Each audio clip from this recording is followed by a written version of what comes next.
Hey folks, how's everybody doing? We are uh, we are fully live. I figured we'd just clock on a minute or two early since we got a couple anyway. Um, yeah, my Wi-Fi seems to be a little funky. Always a good thing for a live show, but we'll muddle through, I think. So, Abe Diaz is here. Good to see. Always supportive. Wolfgang, good to see you here.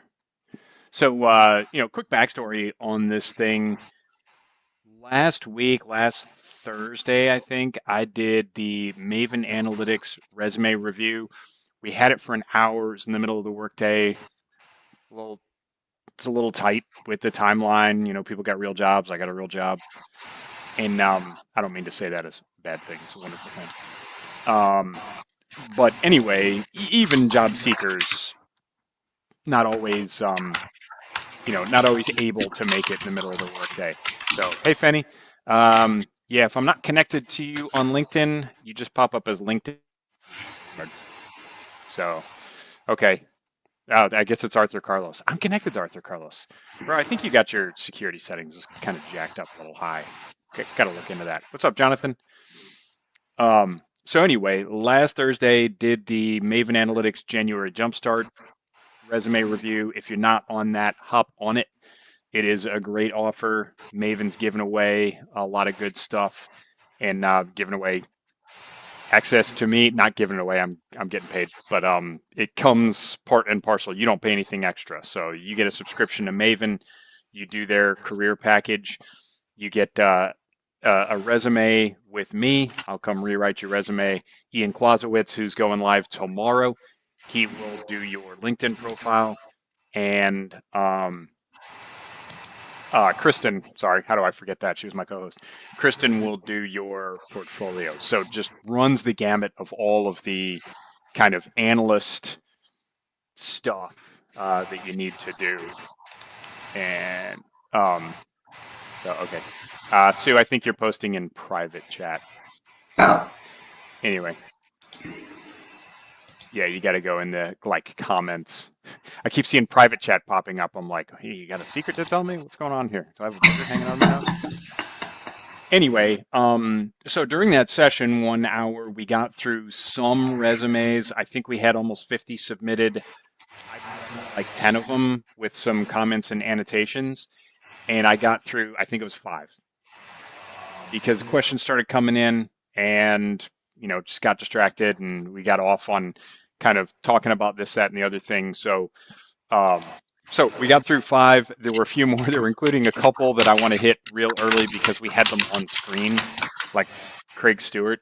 Um, had him on screen and never got to his resume. I got distracted, went to another one, and never circled back to him. So we'll do Craig's first off. I don't see if Craig is in here, but I'm sure Craig can watch on the. Oh, Craig is here. Look at that. All right, Craig, we got you up first, man. I know you were bitterly disappointed on Thursday. We didn't get to yours, although you saw I did some pretty good annotations on that. So a lot of them, there's a handful. There's like five or six that I've prepped with some annotations, and then there's a bunch more that I got that are definitely worthy to get to, and we will if we have time.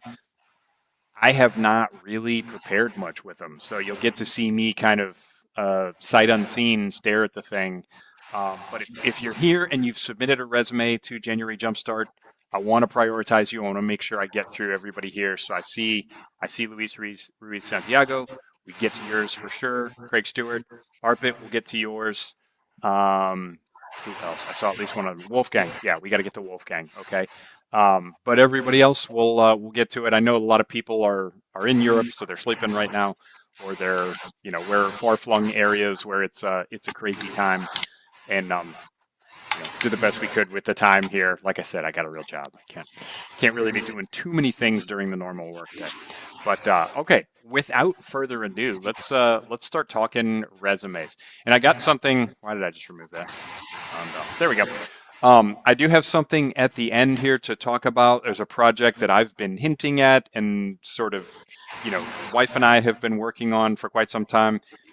So if you can go on mute, there's like a lot of like ambient noise coming through if there's like a fan or something. Thank you. Okay, so Let's get to it. All right. At long last, after 5, 6 days, here's Craig Stewart's resume. So the first thing that jumped out at me, don't adjust your screen. It is actually blue. Um, so Craig is in Mexico.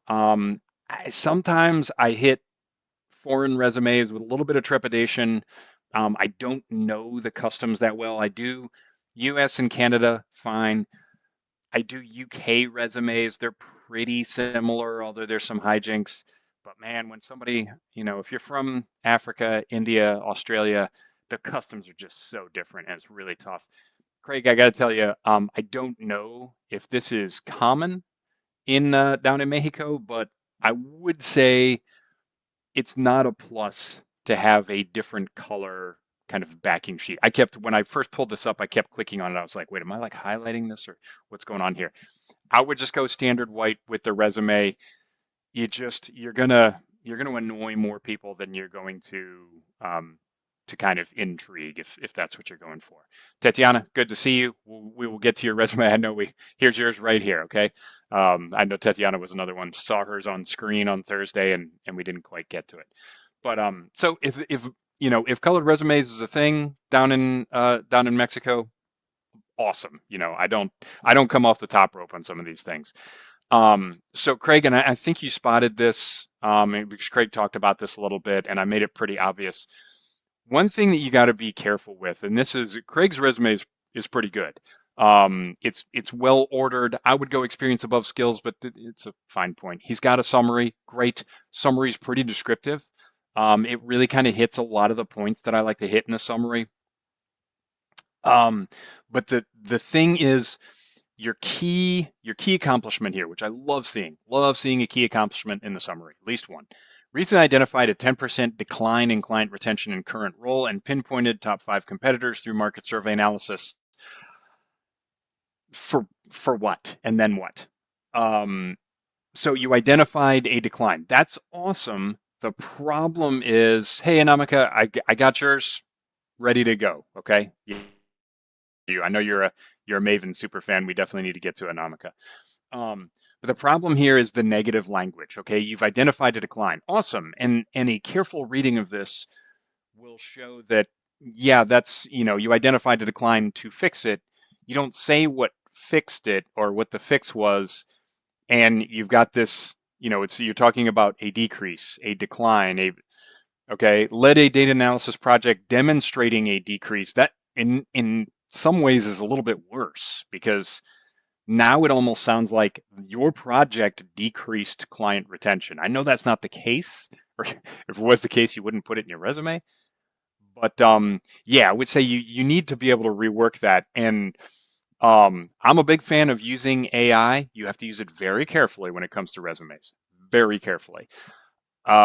This is a good thing where you can take things like this and just feed it into ChatGPT and say, hey, how would you rework the language on this particular bullet to make this a positive thing or to cast this in a positive light?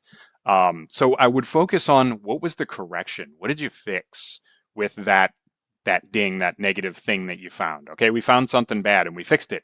Yay! What was the fix? That's what the resume reader wants to hear about. One thing that you've got here, Craig, that I want to highlight is aggregate metrics.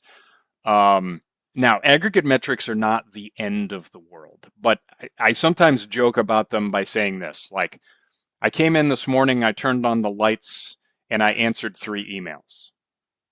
Is anything about that exciting? Impressive? Does it move the needle at all? Okay. I do that 1,000 days in a row. Now is it impressive? Still no. Okay. So when you start talking about like rows of data, um, I'll throw it out to the chat. What's big data? Somebody tell me. If I ask 10 people in this chat, I guarantee you I'll get 10 different answers of what is big data. 100,000 rows might be massive to somebody, like, oh my gosh, 100, you're 6 figures. That's a lot of data. Somebody else might be like, that's my warm up in the morning before I get to like the, gigabytes and petabytes and whatever else, these people working with Hadoop and sifting through like tens of millions of rows. Okay. So the aggregate numbers of data, you run the risk of kind of it sounding like a bit of a lame flex. And then, the person reading is like, that ain't big data. Maybe it is, maybe it isn't. Now, a lot of it depends on what the data is. But yeah, see, getting all sorts of answers, millions of rows, data that is not small. Thanks, Abe. Always value added. Here, I'm gonna put you on screen. Just being silly. Um, Fenny says gigabytes. Okay, maybe. Luis says millions of rows. Maybe. But yeah, you gotta you gotta kind of make sure like when you do one thing that's mundane and then you do it a bunch of times, not that big a deal. So aggregate metrics, like I said, not the end of the world. It's okay. Sometimes it provides good context. But what you want are, hey, did you move the needle on something? Did you impact a KPI? Did you bump revenue? Did you cut work hours? Something like that. Large data set, says Oyeyemi. Well done. Okay. Another thing I want to highlight here before we move off, because we got to keep moving. I don't want to get bogged down again. Here you got 100 Volkswagen professionals, 500 students. Again, just a regular thing repeated 100 or 500 times. It's not moving the needle. Okay. When you say things like collaborated with internal teams and stakeholders, what the reader wants to hear is what you did. They don't want to hear that you work nicely with others or that you collaborate on a project with blah blah. Does not move the needle. So now they may hire you. They may be interested in your ability to work with other people. Sure, that's a possibility. However, what you want to stress on your resume is what you do. So when you start a resume bullet with collaborated with, worked on a project where, um, it's less impactful. Right here, used quantitative data. Let's look at how long this preparatory phrase goes on here. Use quantitative data to evaluate student progress, identify outliers for areas of improvement, and create action plans. Strengthen, that's the first action verb we've got here. And we've gone all the way through all of this, and you've got this kind of vague impact that doesn't really, do much for you. Okay, so like I it there's places where you can improve and where you can improve just with the language. Okay. Cool. Break into tech. Love it. Tableau creator. You've got some courses down here. Master in international politics. Neato. I would not put dates. I think we hit that on Thursday. I would not put dates on your education. Uh, Craig, obviously not you're not old, but you ain't a spring chicken either. So I would just say there's no upside to saying when you went to school, unless necessarily it impacts your job dates and explains a date gap, which it doesn't. So I would just leave those off of there. Don't sit there having them guess like, oh, he started his bachelor's in '07. That means he's X number. No upside to it. Um, okay. So that's but yeah, that's pretty good. I would say like if there's an overall takeaway from the experience, it's a little activity heavy. And I'd love to see more things like this project right here. This bullet right here looks like it's got promise. It's just there's not a lot of meat to it.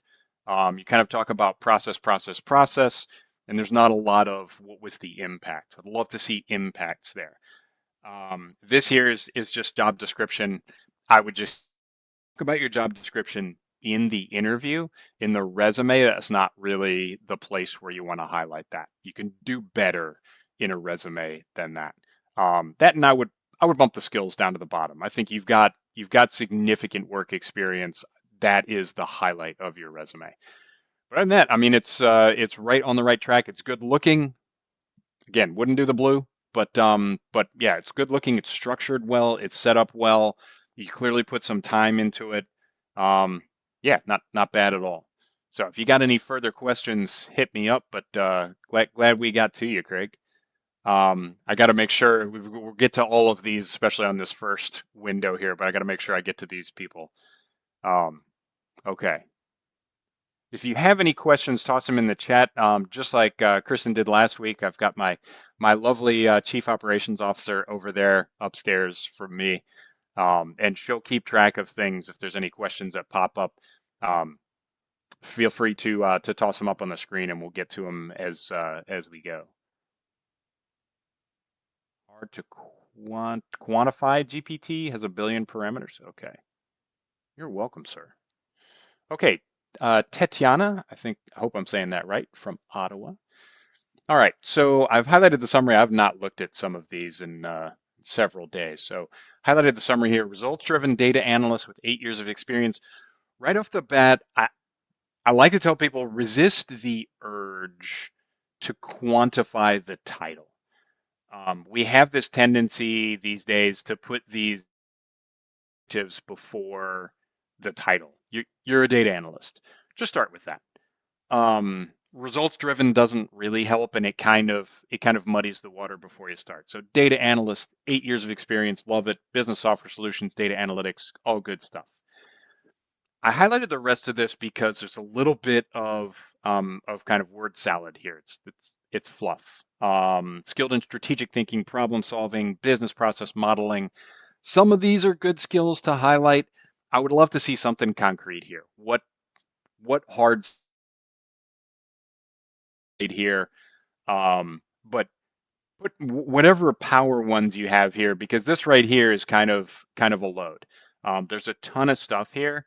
And if I'm looking for someone who is just a whiz at Power BI, I don't know, looking at this skill stack, that is a strength of yours. I know that you've got it in your toolbox, but are you better with Power BI or Tableau? Generally, it's like Elvis or the Beatles. So nobody loves them both equally, and nobody's equally good at both of them. Generally, you're stronger at one or the other.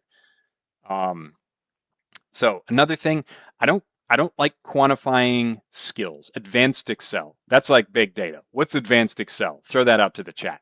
All right. So everybody chew on that a little bit. What exactly is advanced Excel? I see intermediate Excel a lot of times.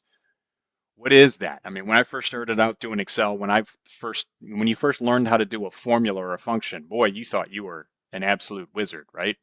And then somebody showed you how to do a pivot table, and you were like, oh, mind blown. So yeah, I like the kind of quantification here. At least you put X lookup. Thank you. Okay, get with the new. We're off of VLOOKUP now. X lookup. Abe says power pivot. Hey, Abe's being serious now. Good. Everybody, this is Abe's serious face now. That's a question for Matt Bratton. It is. There are many questions for Matt Bratton, and I ask them regularly. But yeah, I would say sometimes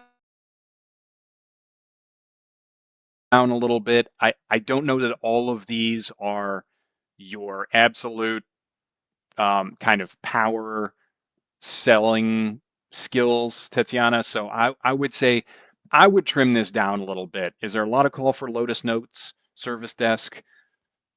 Yeah, I would say the business domain knowledge, things like supply chain and logistics, those are things that I would demonstrate within the experience section.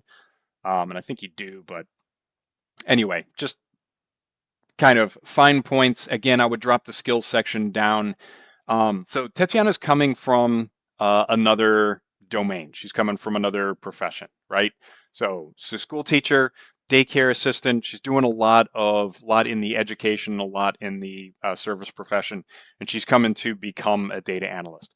A lot of times I see people bump up their skills or their projects above where I would put them. This one's a bit tricky. Teacher's a bit tricky. But a lot of jobs, I still would lead with your experience. And the reason why is your experience is still a strength. You're demonstrating that you can knock out a job. You can show up every day. You can put in the time. Obviously, Tatiana, you were there for quite a few years. The job before that, the IT job there, retail IT department back in Ukraine. Stuck there for 8 years at one company. Awesome. So I think this is something where your experience is still kind of data adjacent, or it's data enabled. So it's not like you're you're a waitress for 20 years or something like that. So I would still lead with the experience. It's still a strong suit, and you still can talk about things that you can apply to the data realm. My question here, looking at this resume, and we talked about this on Thursday, I would love to see a line here that says, "What's up with the date gap from 15 to 20?" Um, I'm assuming because it was Ukraine to 2015 and up in Canada 2000. I don't know about, but I would have questions like, it's 5 years. What were you doing in between there? And kind of talk to that a little bit. Um, because, a confused mind always says no. And the whole resume is a sales job. And if they've got questions like that, and it's you and one other person, and I've got to pick one to interview, that much doubt might be all it takes to get your resume shuffled off to the maybe pile or the someday pile, and somebody else gets that interview that should go to you. So I always like, go on offense, take control of the narrative, and tell your story. What happened for that 5 years? You were emigrating. You were working through the visa process. You were, raising a family, whatever it was. Um, so daycare assistant here, starting out for a couple of years. So I'm guessing there's a pretty good story there. And I would say as much as you're comfortable telling it within the resume, put something in there that covers that so that it's not just a question. Tatiana said, how would you explain that was due to living in a country without a work permit? That's exactly how I'd explain it, Tatiana. I would just say like immigration process, working through immigration process. If there's things for um, what you'd also want to highlight is if you did upskilling during that time, I'm assuming you weren't, sitting on your couch watching TV for 4 years. Um, so yeah, I would get in there and just say, hey, I did these courses, even if it's not courses to enable data analytics, because maybe your head wasn't in that space at that time. What courses were you doing to become a licensed daycare provider or a teacher or, whatever it was you were working on at that time? And if you're raising a family or you were dealing with a medical emergency or something like that, just say that. That's whatever you're comfortable saying. You've got a lot of. I usually highlight blue if I want more information. You can see there's a ton of blue on here. You're talking about different kind of data enabled activities with these in the teaching job, in the daycare teacher assistant job. I'd love to know more about that. And here's what I generally get with this. People get very self-conscious about their non-data jobs, and they get very self-conscious about things that they see as kind of mundane. Um, so generally when I ask, hey, what data collection for weekly lesson plans, what did that involve? It's just I was just making spreadsheets. I was just tracking it on a whiteboard. I was just no, you ain't just nothing. Um, Talk about what you did. You did data collection for weekly lesson plans. Did you improve the data collection techniques? Did you enable better production of weekly lesson plans? Did you can almost always say something. You say aligning activities with developmental milestones. Okay. You can almost always say something where, hey, I moved the needle. I improved the process. I, made something better. Someone's life was, made easier by my efforts. Always put that verbiage in there if it's applicable. Don't put word salad or fluff in there just to have something. But think hard about it. This deserves kind of more development to say, what impact did you have? And then you get the chance to go talk about it in the interview. Um, Love all, highlight green, love all of this stuff with the Rush LLC back in Ukraine. Great stuff, SQL reports. Yeah, so definitely highlight this. Once you start going a little back into the ether, it's yeah, it's tough to remember details, I know. But I'd love to see a couple more kind of impact statements there, like and maybe try and estimate something that you move the needle on. Okay. Professional projects, I had questions about that. I didn't highlight that, but it said, were these projects done at work? Um, because a lot of these impacts do sound like this is not me looking up classes on Udemy and Coursera. So my question about that was, if these are professional projects, if these are things you did in a work context, I would have those in the experience section. Um, I don't think you need a project section terribly much. You certainly don't need quite this many. You got 5 projects on here. Not all of them are really moving the needle. But if these are within a work context, like you did these at a job, put them up in that experience section, and that's going to look a whole lot more impressive. And then you probably don't even need a project section. Okay. Um, but yeah, and then you've got professional projects and portfolio projects. It's just starting to get a little lengthy there. Um, so I recommend no more than 3 projects. But if those professional projects are things you did at work, your experience section is going to kill. So yeah, again, no upside to the dates. I also started college in a year that began with 19. So yeah, and I don't put dates on my resume either. So I would take those off. Age discrimination is a real thing, and you don't want to get hit with it. Okay, cool. All right, glad we got to Tetiana.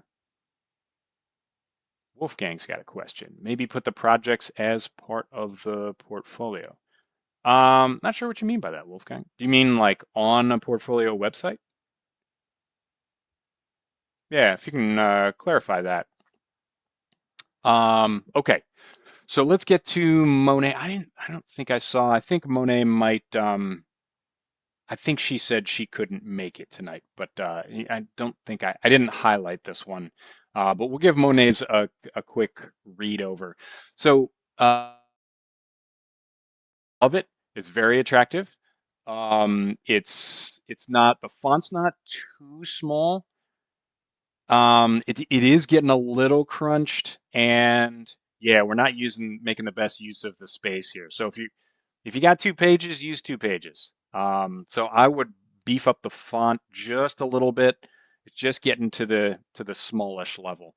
Um, I don't know if anybody noticed. I went back and forth with Avery Smith today about the ATS, and the ATS is a favorite topic of mine because I think it just gets way too much juice. It's just uh, way too much attention. There are far too many data analysts out there freaking out about the ATS and thinking that some killer robot is screening their resumes out. It probably isn't. However, there are things that you do need to know about the ATS and be wary of. One of those things is putting pictures, no matter how small, into your resume. Now, I say that we're going to do Justina's resume next, and there's a picture of her.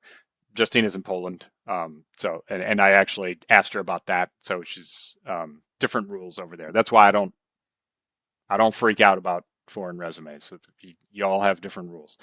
However, Monet is right here in jolly old Minnesota. So I'm sure she's freezing right now.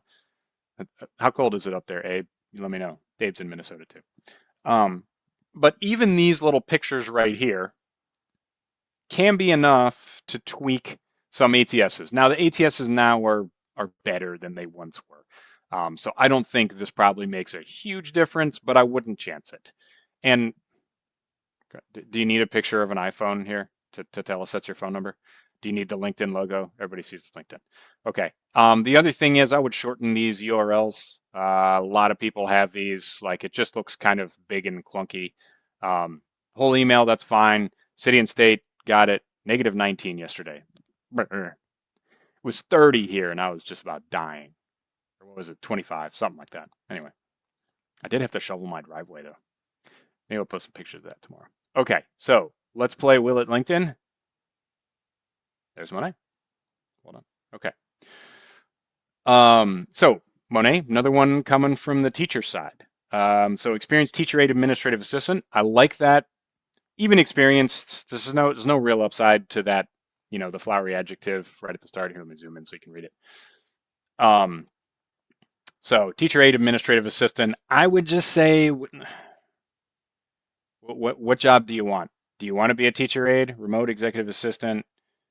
Um, okay, I know she was talking about data analytics and stuff, but executive assistant, administrative assistant. Okay, all right, cool. Teacher aide, administrative assistant. I know she was talking about data stuff, but Clubhouse, preschool, and childcare. Experience expert in utilizing technology like Microsoft Office, Google Suite, and Slack. I don't know that I would claim that unless that was rock solid. Like when you say you're expert in Microsoft Office, most people talking about Microsoft Office, they're like, I can type up a document in Word and I can make slides in PowerPoint. And yeah, and it's splitting hairs a little bit, but yeah, when you say MS Office, Google Suite, Slack, there are some straight up wizards out there, and I don't count myself among them. So I'm not big on quantifying your level of expertise with such things. Improving classroom efficiency by 25%, boosting student engagement by 15%, proficient. Damning with faint praise. Okay. I never call myself proficient. I don't. I delete that anytime I see it in a client resume.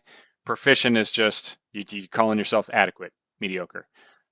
Wouldn't go there. Okay. But proficient in managing compliance and transparency with 20 families, an aggregate metric.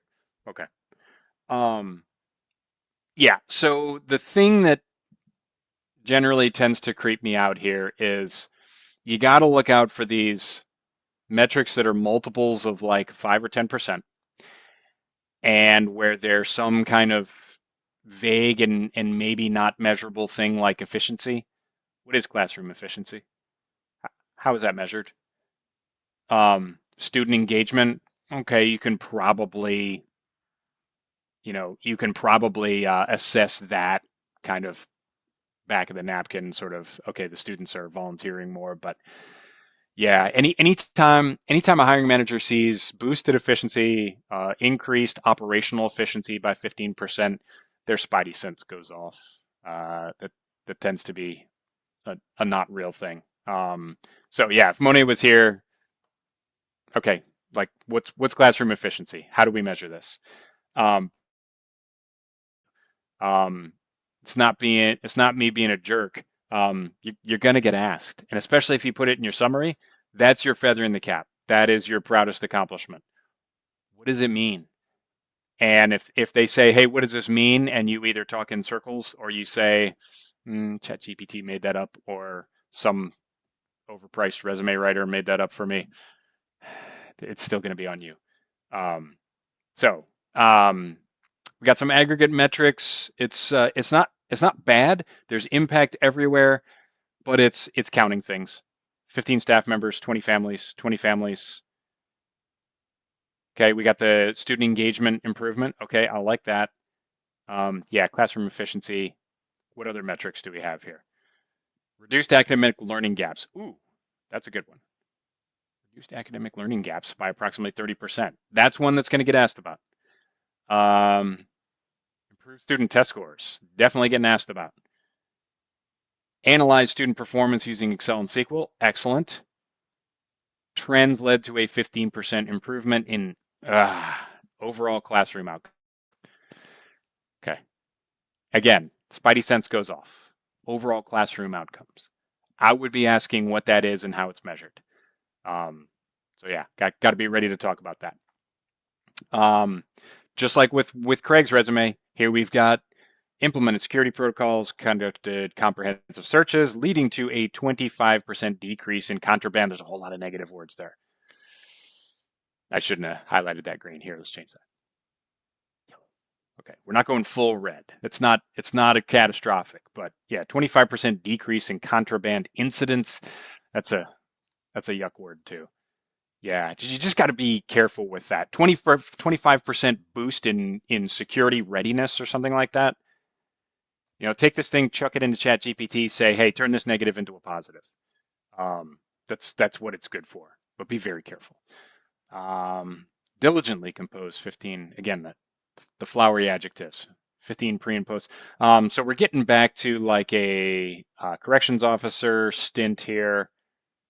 Yeah, so a teacher went from corrections officer to teacher. That's a good career jump right there. I like that. Master of Criminal Justice. Okay. Yeah, I don't think not that long ago. I'm not a big fan of including coursework, especially if it's not something that Like these are not things that make you more likely to get that job that you want. Um, so yeah, my kind of overall takeaway from this is I'm not getting the kind of alignment of its administrative assistant. It's gearing towards an administrative assistant work. Um, I feel like brand needs a little bit of work here. So Monet, when you watch this, um, yeah, let me know if you have questions about this. I think it's not shouting administrative assistant at me. I know you say that teacher aide administrative assistant. If what you want to be is not teacher aide, just put the job that you want. Don't try and spread yourself too thin and be a jack of all trades. See ya. Master Sergeant? I can't remember. I don't want to bust you down to rank, Jay. You're a Master Sergeant or Master Guns? I don't. Anyway, United States Marine. The Marines are all over here. Abe Diaz, Sergeant. Would you advise including quantified results in each bullet point on a resume? No, no, and no. Unless I did have one client who had a resume that was so mind-blowingly awesome. Like I almost questioned his integrity because every bullet on his resume was like drove 1.5 million in additional revenue. This project saved the company from bankruptcy. Like every stinking thing, just like every bullet on his resume would have been the best bullet on my resume. And when I asked him about him, he rattled off chapter and verse of every single thing he had done. And if he was a liar, he was a darn good one. Um, that was the only client I ever met that I was like, yeah, I can't even mess with this. I like reformatted his resume and gave him a nice new template and, spiffed up some language, but there was, he didn't really need me all that much. Um, but no, I would say, Jay, the problem that most people have is, and this goes back to what I was talking to Avery about the ATS with, is if you've got impacts on every bullet, cool, okay. I would still say you're probably spreading the attention of the reader a little too thin. So you might hit a kind of a less is more. And when I read this guy's resume, I was like, really? And so you may prompt that response always. Um, I would say the problem that we have is too many people and darn sure too many large language models are trying their best to get a number into every bullet come hell or high water. And that it just makes them a mess. And it just makes like AIs will just lie all day long. Even when you ask them nicely to stop, they will keep doing it, which doesn't bode well for our future and Skynet not nuking us from orbit. But yeah, I would just say that's it's a tough thing, and you're almost better off having a few that don't, because it will isolate and highlight the ones that do have quantified results. So I wouldn't say take any out, but I'm definitely saying, hey, as long as you have a few, you're good. You don't need to bend over backwards to try and create more. Now, if it's nothing but word salad, just a steaming wall of text from top to bottom, it gets a bit tough to read. Like the hiring manager is going to get bored. See you, Tatiana. So yeah, I would say that the problem is people try too hard on that. There's no rule one way or another, but yeah, make sure you're watching your AIs, people. Okay, so we got Justina. I wanted to mix in a couple of overseas ones that were pretty good. This is an interesting one. There's a couple of things that I would like to highlight here that I tried to highlight resumes that had a few kind of common faux pas, kind of a few good things that everybody else could copy. Justina's is very individual. It's very unique. Okay. I mean, you can see it's got the column down the side. It's got the kind of inset graphics. It's got the picture. Um, it's a very kind of eccentric, original template, the way she's got things set up. This may be common in Poland. I don't think I've ever done a resume for a person in Poland before, but I have done some in sort of in that vicinity. So I don't know how different the job market is there, but she's got these very descriptive write-ups of her projects, which I love. I highlighted a couple of them. So she's got what the project was. She's got the technical platforms, which I usually like to write into the project description, but this is good too. She's got the objective, reiterates the tech used. Okay.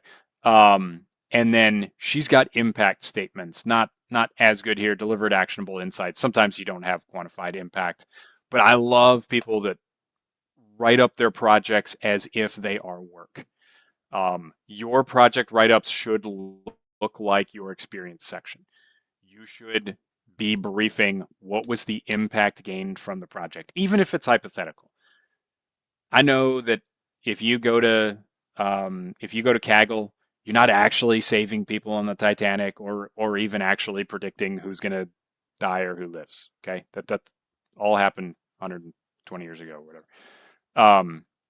But if you can get business data, and if the objective is to save this company $1 million, like we did one job I had, or whatever it is, if you manage to achieve that, brief it like it was a job bullet. Everybody knows it's in your project section. It wasn't real, but treat it like it was real.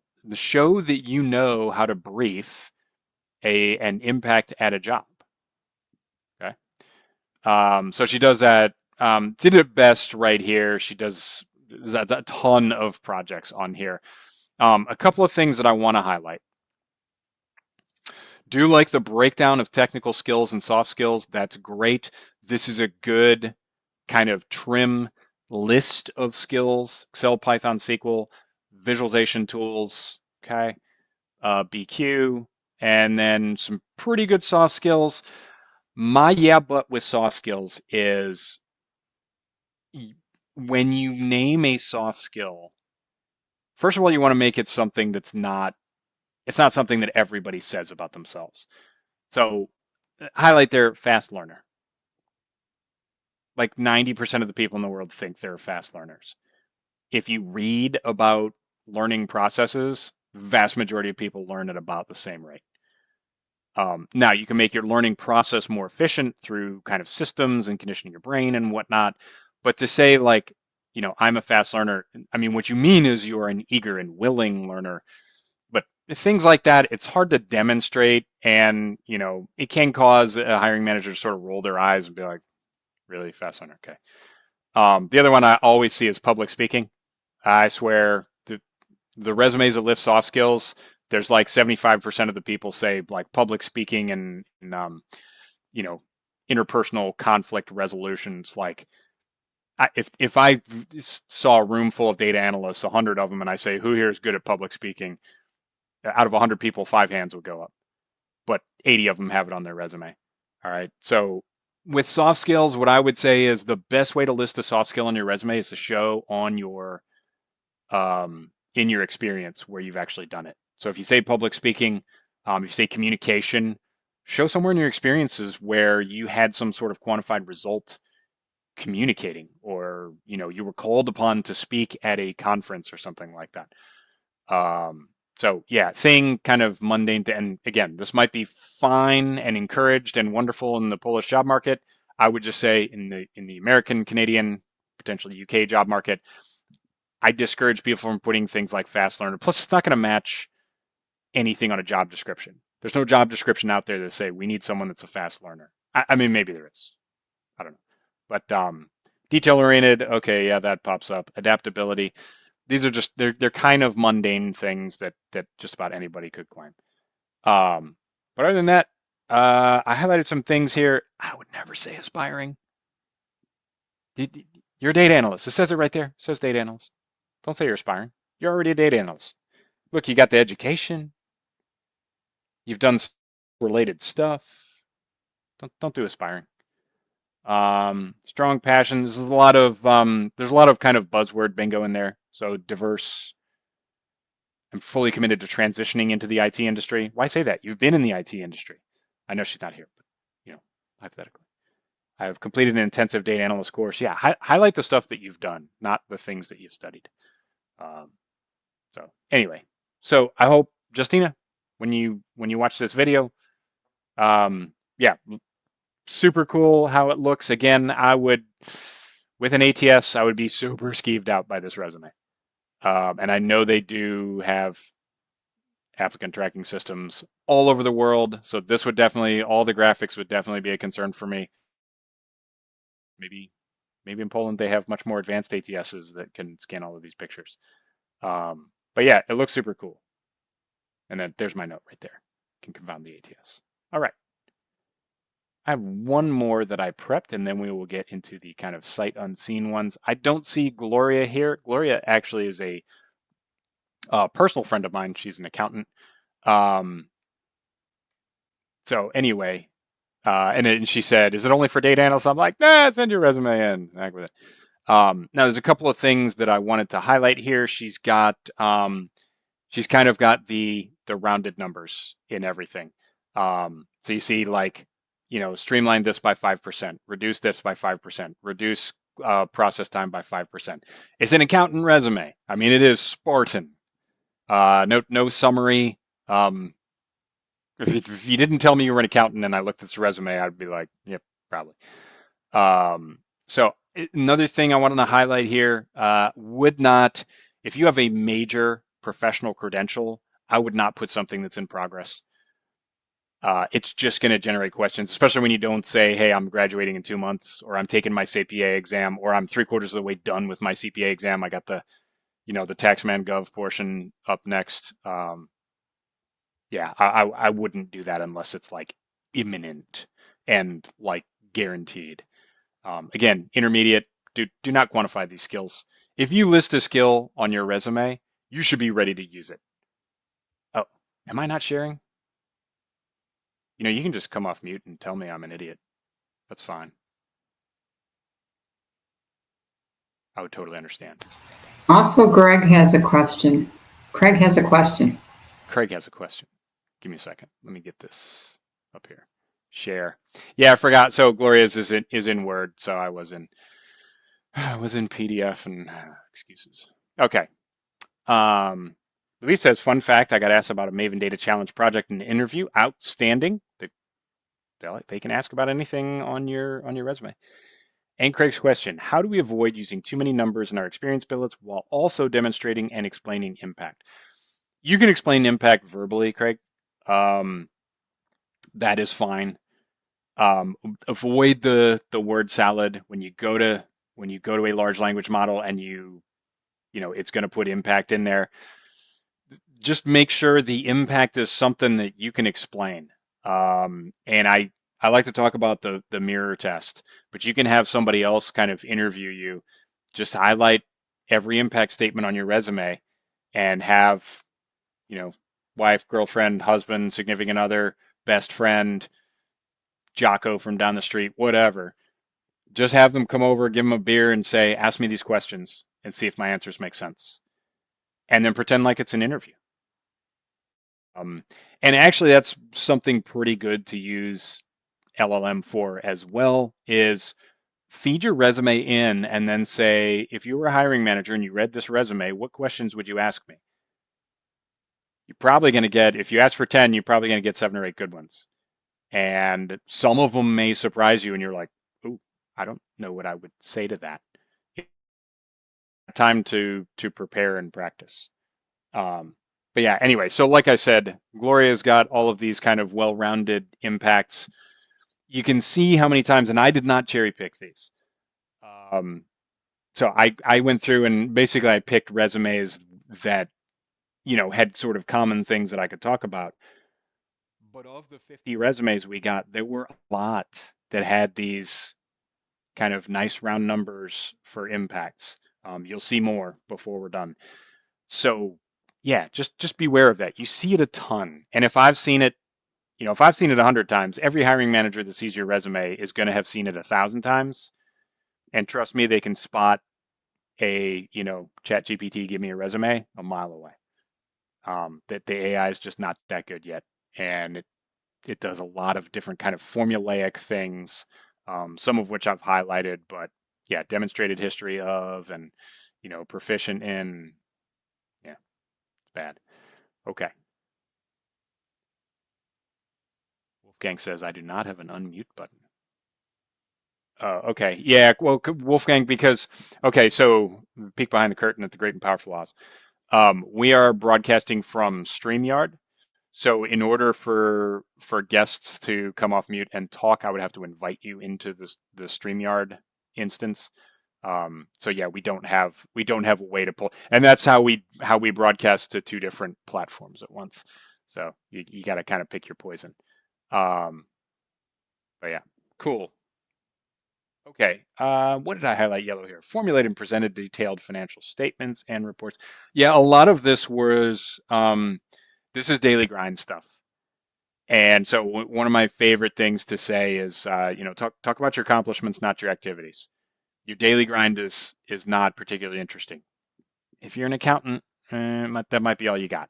But thankfully, I never became. I did look into being a professional accountant once upon a time. Never made it. It's probably the Lord works in marvelous ways. So anyway, um,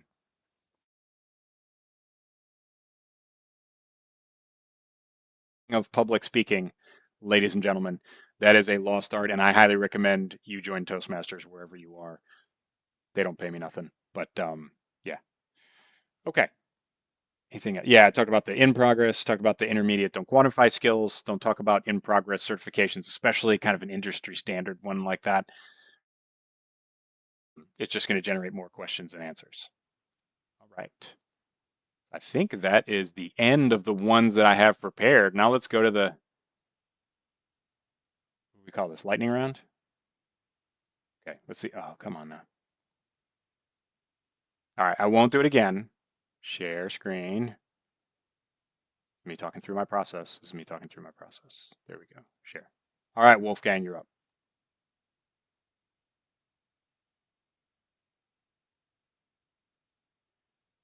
When I hear the name Wolfgang, I always think of the Dirty Dozen when they're like in the building and the lady's like looking for her boyfriend. Anyway, Wolfgang.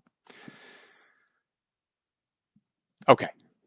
All right. So the little pictures, Wolfgang, don't recommend it. Founded a Toastmasters club. Good for you. I'm trying to increase ours up. Man, it's time crunch these days. Time crunch. Okay. Wolfgang is a dynamic consultant with extensive experience in business process improvement, team leadership, cross-functional collaborations, and strategic problem solving across diverse industries. Okay, not a lot of meat there. I don't hate it, but let's play Will at LinkedIn. There we go. There he is. Estamos aquí. We are here. Okay. And I'm gonna assume I'm not gonna. If you wanted Kristen, I think Wolfgang, did you get Kristen go into your or your GitHub? I thought you did the her session. Anyway, so GitHub there. Okay, cool. Yeah, wouldn't do the pictures. So the profile, I'd love to see a little bit more punch to that thing. Specific impact, specific skills. What you got there, it's just a lot of kind of keywords to tickle the algorithm, the ATS. Wouldn't do that. Faithful state, awesome. So I actually did a talk down there for Ultrix last year. Okay. So yeah, definitely wouldn't. Farmingdale State College. Wolfgang, you're even older than me. My original graduation date was 98 for my bachelor's before I dropped out and joined the Marine Corps. Um, okay, so associate's degree, bachelor's degree. Yeah, wouldn't do the dates on there. Okay, your candidate now. Yeah, you're still a year off. I don't think I would put that on there, but anyway. Skill section. Okay, good. I would bump that down to the bottom. But it's good. You didn't overdo it. So you're not coming off the top rope on the skills. I like it. Multilingual. Excellent. Publications I would put at the bottom too. Um, and so yeah, let me talk about this. So publications obviously is very worthy, and props to you for getting published. I don't know if those are super. Okay, Linux and designer. Okay. Going back a bit. Okay, so you're talking 25 plus years ago, 20 plus years ago. Um, I would put those down towards the bottom. Yeah. Down partnerships. And these are sections that I like to call kind of like the Hail Mary sections. Um, these are you're kind of hoping that it'll be of interest to somebody. There's nothing wrong with it if you've got the space and you've kind of hit everything else. Yeah, yeah, obviously. If you've hit all of the wickets that you need to hit and you've got your value up top, there's nothing wrong with putting kind of an idle curiosity or I hope this is interesting to someone section at the bottom. But if it was a recent publication on a very pertinent topic, I would say, yeah, maybe towards the top. I still would say, man, your experience is the winner. Awards and achievements, awesome. Certifications, I would put towards the bottom. These things, certifications, skills, education, yeah, I would migrate those towards the top if you were, a new entrant, Wolfgang. I mean, your experience is the winner here. So Hewlett Packard, awesome. It's a known name. You're not working for, Ted's mom and pop shop down the corner. Led a team of engineers, student support HBCUs. Okay, built a code base, reduced delays by 30%. Again, there's a way you can turn that around and make it a positive. So maybe say, increased speed or query speed or something by 30%. There's a way to turn the negative into a positive. 15% increase in project efficiency. Okay. Um, some of these, and haven't really talked about this yet, and that's bad on me. Some of these metrics, I don't mean to suggest that every kind of approximate metric is fake. It's not. Um, some of these metrics would benefit with more context. I'm a fan of the kind of Google XYZ setup for experience bullets. So accomplished X is measured by Y by doing Z. Why? Because it leads with the impact. So I want to see this, the big sexy number up front. Um, so it just kind of leads with a bit more of a punch. You lose the attention of the reader as you go through. But the other kind of format and the one where, more people use it to answer questions in interview is Amazon Star. They're both perfectly valid ways to structure a resume bullet. Star is kind of cool because it gives you a little more context and a little bit more chance to sort of tell a story.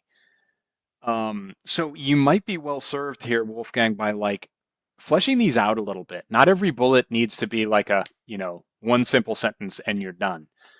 You can have a bullet that's a couple of sentences and provides a little bit of context. And I think that probably these two right here, and maybe this first one, I mean, you could probably get rid of that second one.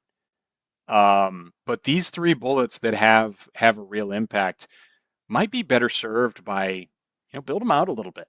It could be a couple of sentences. It could be, situation, task, action, result. It does put the impact at the end, which isn't my preferred way of doing things, but I mean that's how you got it now. So yeah, I would say that there's a story to be told with some of these, and I mean you've got a long and robust work history, and I would kind of give it the love and the attention it deserves. Thank you, LinkedIn user. I always love the one that I can't see the name. Um, it entertains me to no end just to be like, just to continue addressing LinkedIn user. Um, okay, 30 plus students, again, aggregate, I wouldn't, and you're leading with that, and then there's an impact metric right here. So I would flip that around. Don't worry about how many students you taught. You improved their grades by 15%. Talk about that. Whether it's 3 students or 300, if you improve their grades, lead with that and then talk about no dates. you're asking about. You talking about an experience? Yeah, you got to have dates and experience for sure. There's no hiding from that. Uh, so consultant, delivery manager. Yeah, you can't do experience without dates. That dog won't hunt. As somebody always asks me about skills-based resume, I don't know how to do those. I've never seen a scenario that really called for it. I've never once had a client that would have been well served by a skills-based resume. I know nobody asked that. Yeah, would not do that. But yeah, gotta have dates in the cool benefit focus. You move from one job to the next. Love seeing that. From engineer to manager, great. That's good. From a specialist to a developer here, great. Um, yeah, I think just overall looking at this, I would question, which of these bullets are really good, and especially you're going back to 2010, so you're not going back that far, and I know you can, but I would say going back this far, do you really need? I know this is IBM and GlaxoSmithKline, and you got a lot of name brands here. Do you really need 4 bullets there? If you've got one good one, I would just roll with that. So I would say maybe cut down the number of bullets by like 20-30%. Get rid of some of these, kind of collaborated with a cross-functional team. That's a word salad there. I'd get rid of that one. Leading study sessions. But yeah, I would build out the ones that are really impressive and that you can remember details. Because you're just kind of burying with like volume of bullets. And it's yeah, you see, you got jobs with 1 bullet here. That's fine. So anyway, yeah, there's stuff to be done there. I would say, I mean, really the biggest impact you could have, grab that experience and put it up top. So I would go summary, put the kind of administrivia towards the end. No worries. Gotta fix my settings after that. Yeah, some of you that know, some of you that have been my clients and I've done resumes for, you know that my favorite website went offline, and I'm like butthurt about it. And I tried to buy the website from the guy. There's a website called Credle. So if you had a resume done by me like more than a month or two ago, you probably used that site, and I loved it, and I knew how to use it really well, and so mad. The guy just decided he didn't feel like doing it anymore. Okay. Anamika, I know, is here. We need to get to her resume. Okay, portfolio. Wolfgang, you said summary. Would go summary experience to lead for sure. That's always how I recommend you start your resume. Jeez, this Wi-Fi. It's a StreamYard thing because my Wi-Fi's been okay lately. Yeah, start with summary. Go to experience. It's gonna be a beast watching this video back. Oh well. All right. Yeah, so Anamika, I got questions here. So you've got the full URL, like you have these shortened links right here, Maven Analytics, the Forge, and then you got the full LinkedIn URL here. But this gives me a chance to talk about this. Go into LinkedIn and shorten your URL. You can customize this. Everything after the linkedin.com/in/ everything after that is whatever you want to make it, as long as it's unique. So if you've got a unique name like Anamika Chatterjee, you can just make the rest of it that. You can trim all of this other junk off of here. So if you need me to show you how to do that, I can, or it's in the book that I'm putting out. But anyway, so professional summary, detail oriented, wouldn't start with the word salad. 8+ years of experience, awesome. You got to be careful with the number though. We talked about this last week. You got to be careful that, are you angling for jobs that require 8+ years of experience? If not, you don't, it's not an advantage to say that. So you've got professional experience here, but all of these listings are projects. So that would cue a question in me. There's professional experience, which I expect to see jobs here, but then you've got the TCS data visualization project, data analyst simulation, U.S. government debt analysis and forecasting. I don't think you're working for the U.S. government, so this is clearly another project. And then you've got education and certifications. And then down here, here's key projects again, which it looks like some of these are reiterated. So that's confusing. It causes questions. A confused mind always says no. Definitely, I would definitely kind of revise that.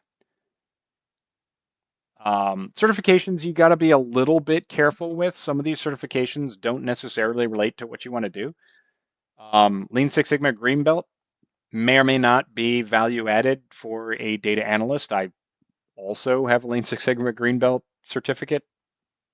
Never mind the fact that Lean Six Sigma, the certificate is not what counts; it's the project. So you kind of gotta make sure you've got that there, like you've belted, not just done the course. Yeah, so there's a lot of kind of idle curiosity things here. I do like that there are specific impacts for a lot of these things. Some of them look a little iffy. Boosted engagement projections by 15%. I would definitely have a question about that. What does that mean? Some aggregate metrics here. Improved reporting accuracy by 30%. That's another kind of. My immediate question would be, what is that and how is it measured? So is that a model accuracy, reporting accuracy? Don't know exactly what that is. So yeah, there's just some kind of unification needs to happen with this resume. What do you want to do, and how does this resume kind of all? I see business intelligence analyst, got it.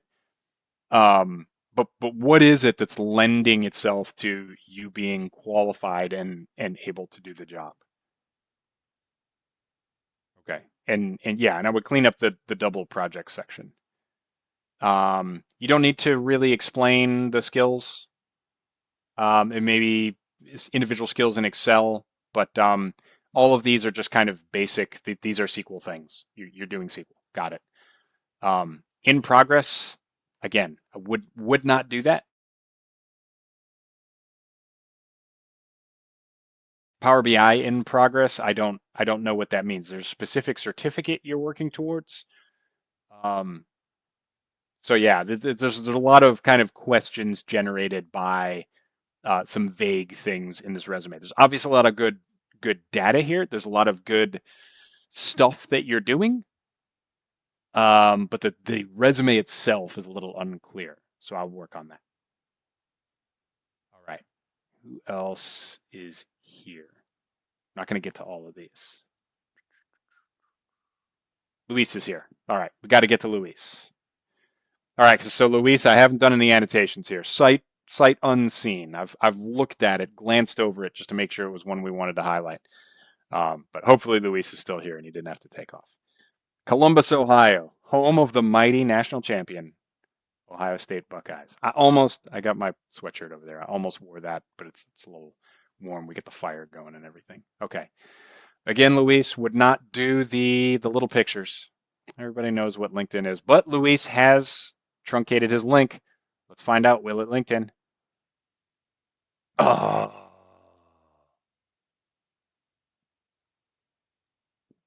Yep, look at that. LinkedIn.com. Okay. So you gotta work on it. All right. Will it GitHub?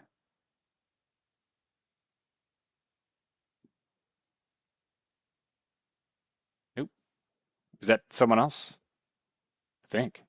One more roll down. That's not Luis Santiago. Okay. Yeah, so yeah, I think that's a cut and paste fail there. Umadev. Okay.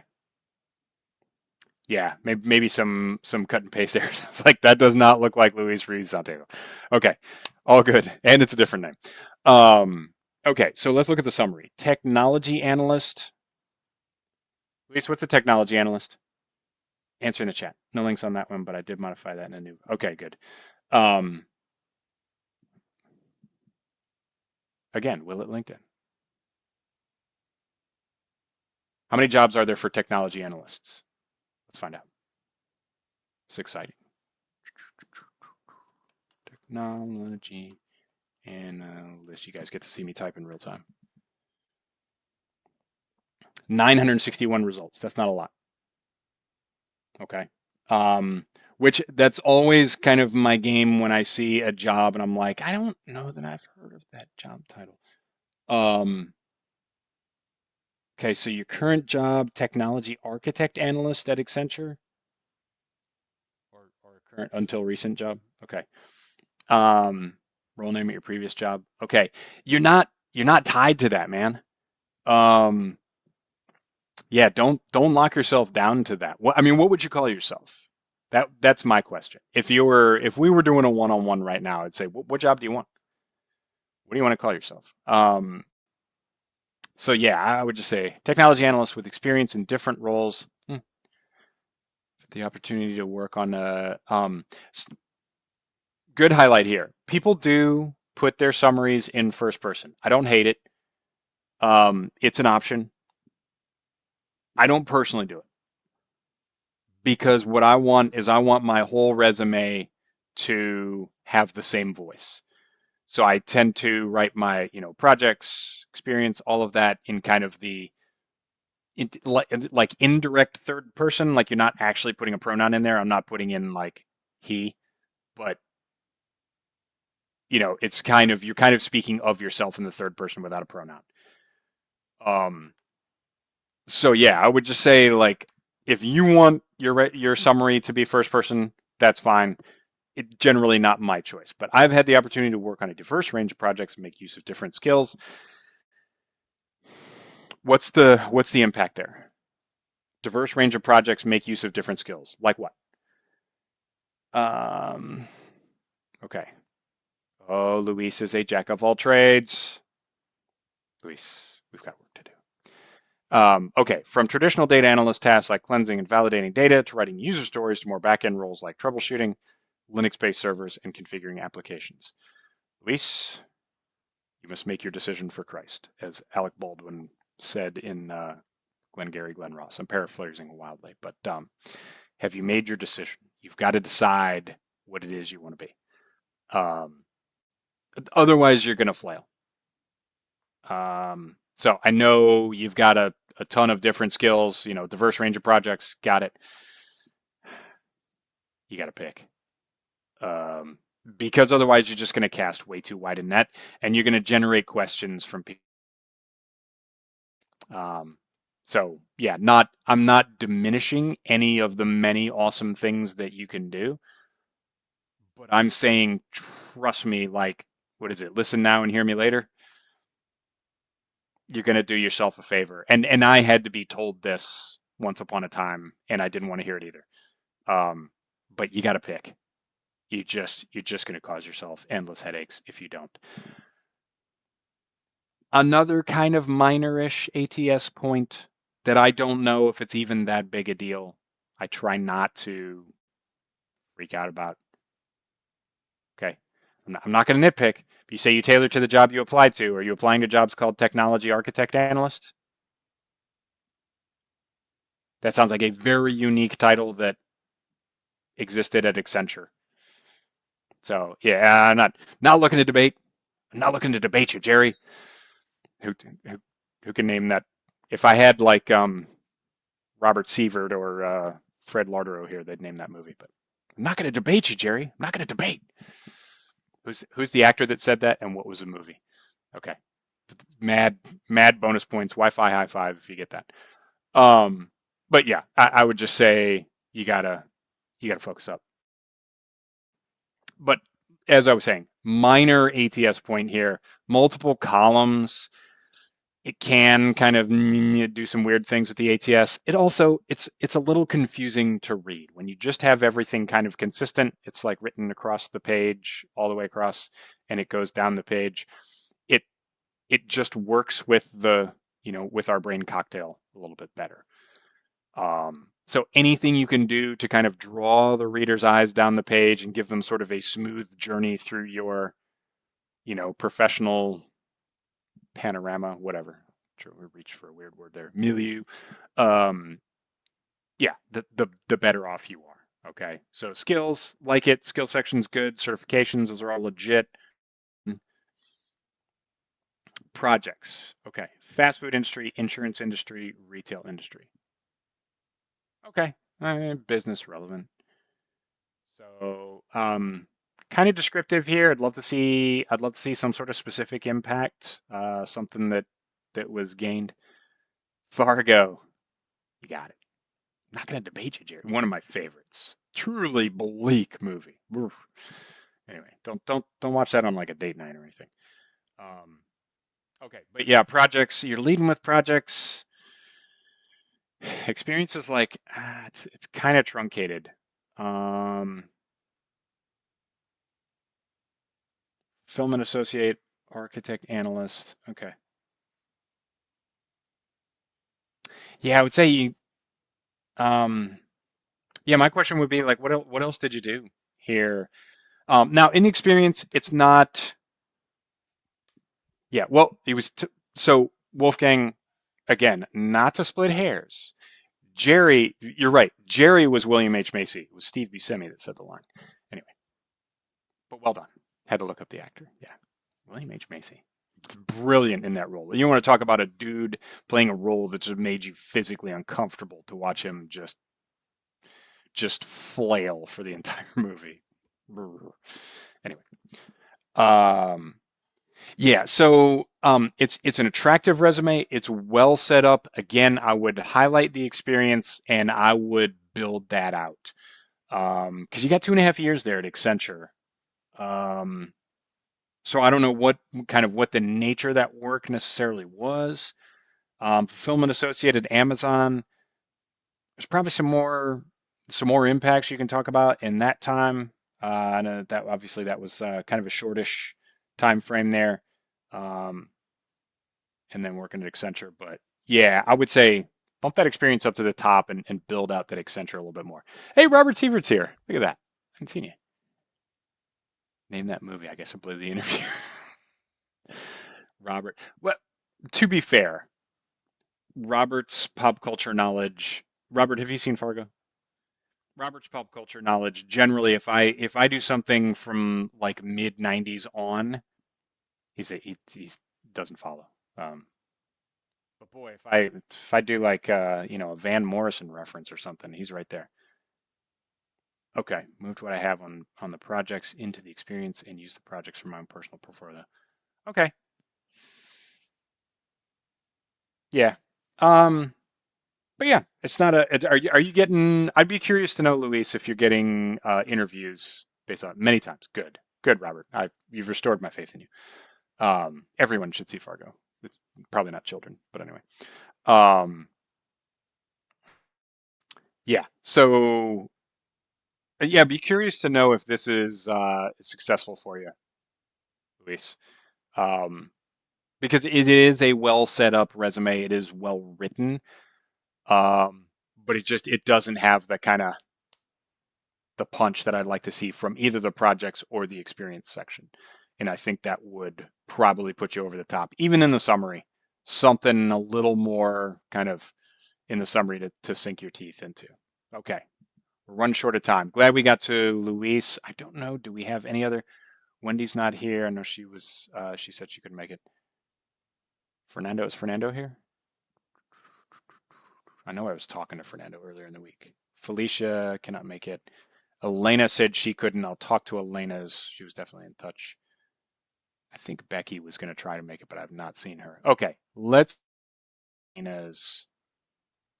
I really hope these little cutouts are. I'm about ready to cancel StreamYard. Anyway, all right.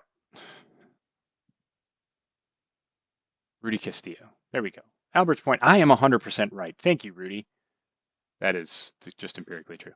I too was applying random analysts when I was trying to get my first data role. Luckily, I got my data role. Congratulations. And I am more BI focused, which is something I wanted to do. Amen. And I know I can't do data engineering or data science because that's not my field. Okay. Something to work up to, Rudy. But yeah, absolutely. So thank you for the backup. And honestly, other than so two things I see most often from resumes that are the bigger problem. I mean, sit here and talk about don't round off your metrics, don't let ChatGPT lie for you, all that stuff. Most of that's small potatoes. The two biggest problems I see with resumes is just a fundamental misunderstanding of value. That's one. So what is valuable to the hiring manager and what is professional proof? Arpit's here. Okay, I got to get to Arpit. All right. There he is. Okay. And what is professional proof? What are the things that prove that you can do a job? A lot of people think it's a skills listing. You can put anything you want in a skills listing. A lot of people think it's certificates, these kind of click through to the end and watch all the videos and then print your certificate things. No, it's a participation trophy. Experience is the tick tock, even if the experience is not 100% relevant to the job. If it's kind of 50% relevant, or even if it's just like professional work experience, that's proof. That's proof that you can coexist with other humans in a professional environment. And you're going to be a culture fit. Unless you've got a string of 12 6-month jobs, and then we got bigger fish to fry. But so a fundamental misunderstanding of value to the hiring manager. What do you have that is actually valuable to them that they will pay you to do? And then totally lost my train of thought. The other problem is just it is like lack of branding. Okay, got it back. Lack of branding. You don't have a unified message. Everything in your resume needs to be telling the same story. I am a business analyst. I am a whatever. I am a book reader, or beer drinker, whatever. But everything that I do is that thing. And so if it's all kind of aligned and it's all leading the person to, I provide value, I can do this job for your company and make you money. That's what everything in your resume needs to lead to that conclusion. If it doesn't, get rid of it. Don't let your ego get in the way. Okay. Yep. Don't confuse effort with results. Whatever you worked hard on, whatever you're proudest of, doesn't matter. Does not matter. Okay. I think Arpit's is probably going to be the last one. I'll try and get to Elena's, but okay. Arpit is a data analyst. Good. Announced that right off the bat. Arpit has no summary. Boo hiss. Always control the narrative. Always control the narrative from the top. Okay. Leads with experience. Bravo. Internship. Okay. Project assistant. I'll edit things out. Yeah, no worries. Okay. Got an impact metric right there. Achieved a consistent 30% profit margin across products. Admirable. Bravo. Design an automated weekly progress tracker to audit 500 students. Okay. Lowered user churn rate of 1.5 million by 25%. Love it. All of these are good. All of these are good. Projects, 5 projects, not. I would cut that down because I get the feeling like you've got more. I mean, these bullets are really good, especially this one from back in Bangalore. And then, yeah, I mean, these are effective experience bullets. I mean, I'd give you a call. Yeah, underperforming, wouldn't do that. Highlighted 1,000 products, isolated 1,000 products ripe for improvement. Positive language. Okay, you gotta be like a master marketeer. Okay, do these links work? Bristol Myers Squibb. There we go. Look at that. Arpit Mittal. There he is. Cool. Good. Projects briefed with impacts. Lovely. Education. Cedric. No, Cedric. Cedric, we're a one-on-one. I mean, I can talk about it here if you like, but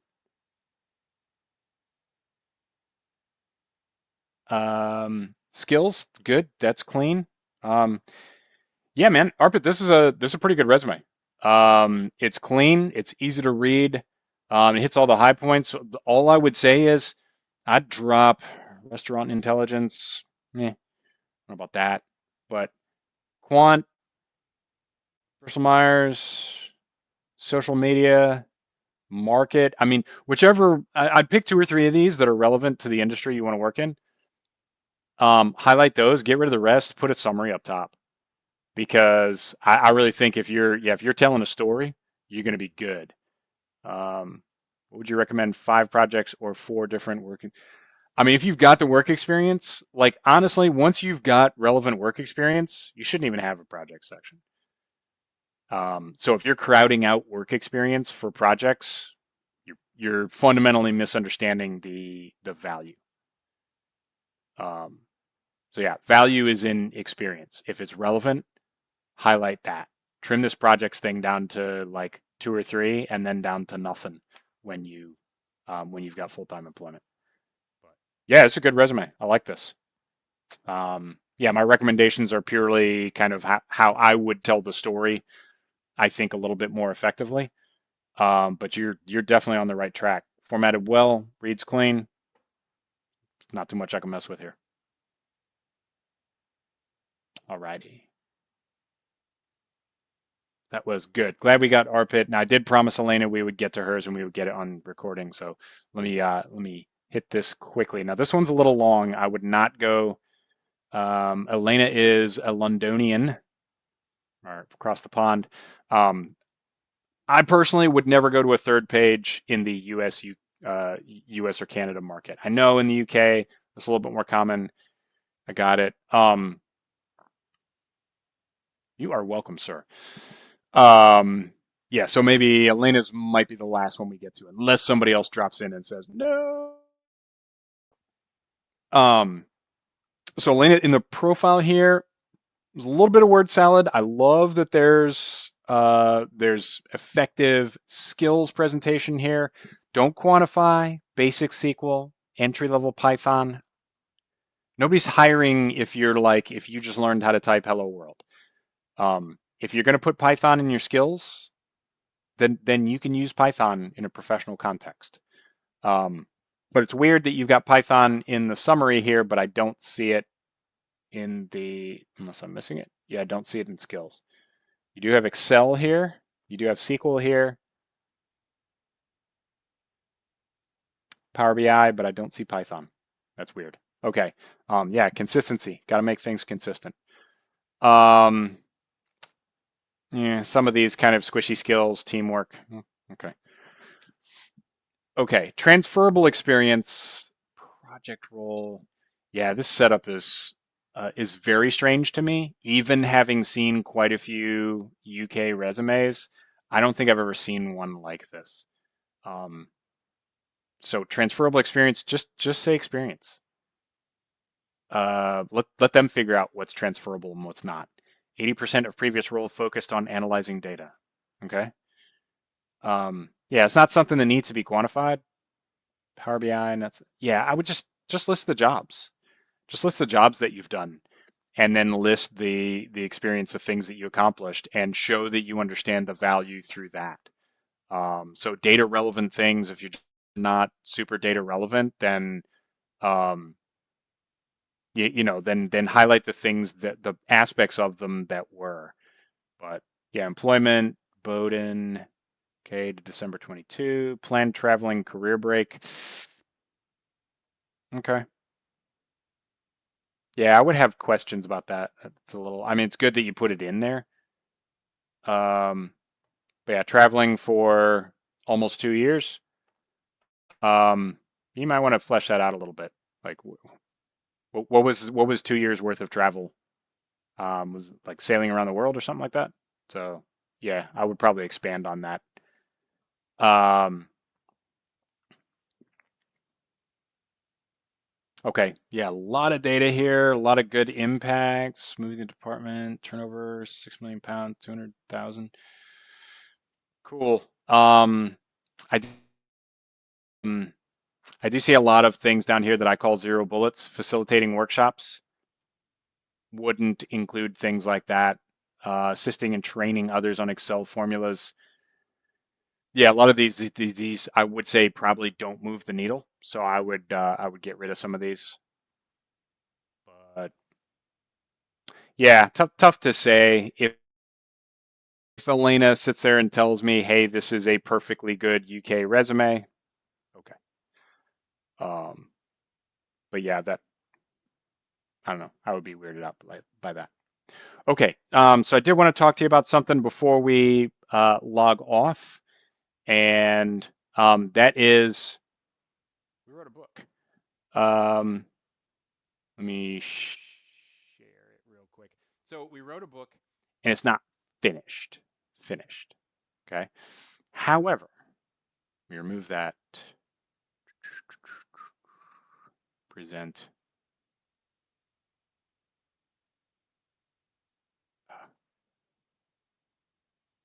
Stop sharing. Present.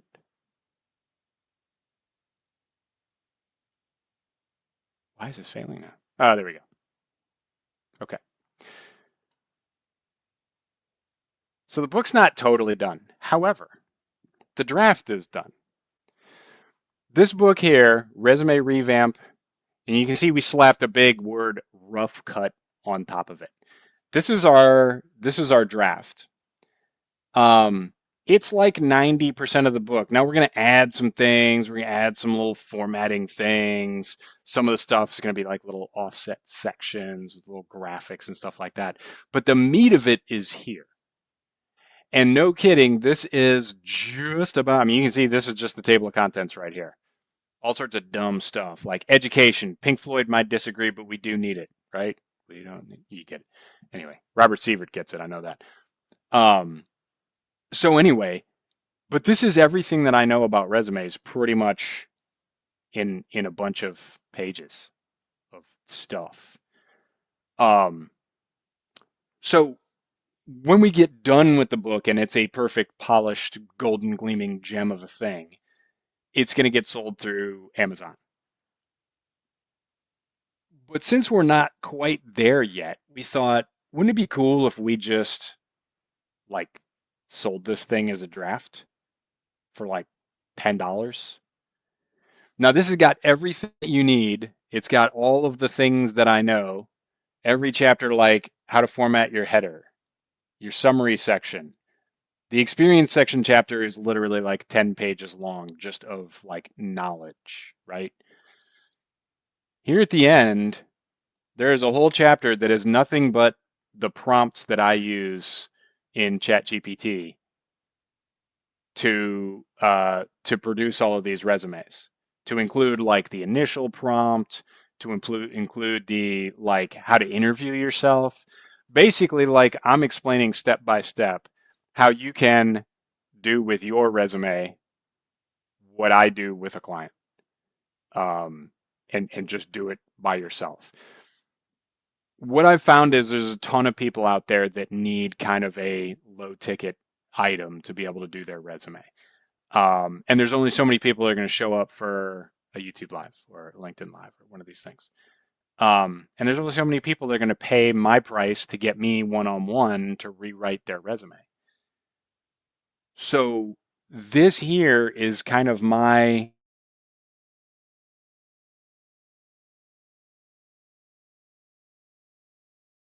of course it cut out there.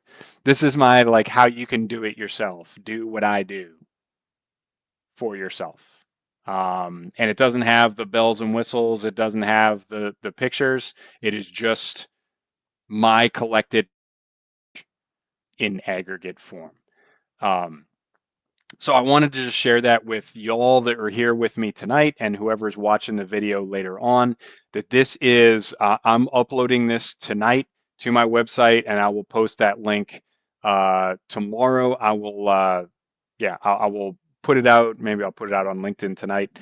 But yeah, so if you want this in advance of the Amazeballs book that's going to be offered through Amazon and sold in the in the way that normal books are sold. If you just want the PDF version to be able to read it and to get that knowledge at the kind of the low introductory price, then this is going to be available. So if you go to themajordata.com, we've got the services offered pretty much on every page, and that first thing there for 10 measly bucks is the resume.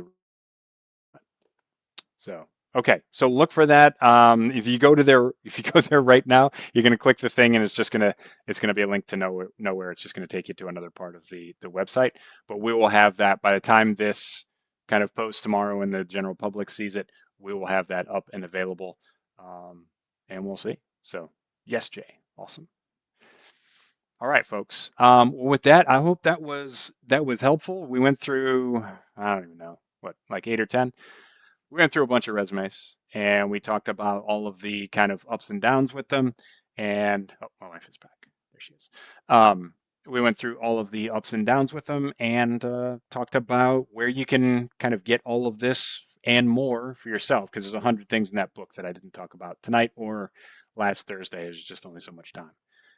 But there you go. All right. If you got questions, if you want to connect with me, if you were here, just please send me a message saying you were here. I don't have all the names memorized, but yeah, thanks everybody for participating. Thanks everybody that sent in a resume.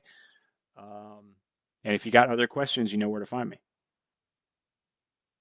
All right. For Major Data and the Bellamy Consulting team, thanks everybody. We'll see you again. Thanks, Arpit. Thanks, Wolfgang. Thanks, Jay.